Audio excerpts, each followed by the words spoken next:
តាកូនដឹងទេថាការដែលមានវិន័យនិងគោរពពេលវេលាគឺជាមនុស្សឆ្លាតតើយើងអាចរស់នៅដោយមានច្បាប់ទម្លាប់យ៉ាងដូចម្តេចបើអ្នកចង់មានការរស់នៅដែលមានច្បាប់ទម្លាប់អ្នកត្រូវចេះគ្រប់គ្រងខ្លួនឯងឲ្យសមស្របដំបូងអ្នកត្រូវរៀបចំពេលវេលាដោយកំណត់សកម្មភាពប្រចាំថ្ងៃបែងចែកពេលធ្វើសកម្មភាពសម្រាប់ឲ្យសមស្របហើយជំរុញខ្លួនឯងបន្ទាប់មកអ្នកត្រូវធានាថាការរស់នៅប្រចាំថ្ងៃមានអាហារ3ពេលពេញលេញ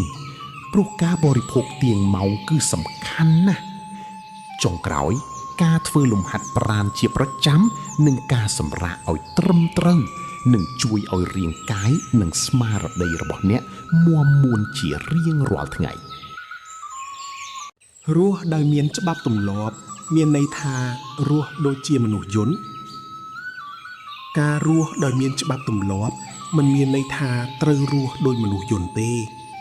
ច្បាប់ទម្លាប់ដែលធ្វើឲ្យការរស់នៅមានផែនការធ្វើឲ្យការសិក្សានិងការងារមានប្រសិទ្ធភាពជាងមុនមនុស្សយន្តគ្រាន់តែអនុវត្តការងារតាមកម្មវិធីដែលបានកំណត់រីឯមនុស្សវិញមិនត្រឹមតែអនុវត្តតាមស្តង់ដារប៉ុន្តែត្រូវបង្កើនផ្នត់គំនិតផ្ទាល់ខ្លួននៅក្នុងការរស់នៅដើម្បីធ្វើឲ្យវាមានសុខភាពល្អនិងរីករាយជាងមុន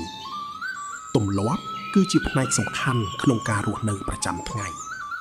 ហេតុអីត្រូវធ្វើអ្វីមួយមានពេលវេលាដែលកំណត់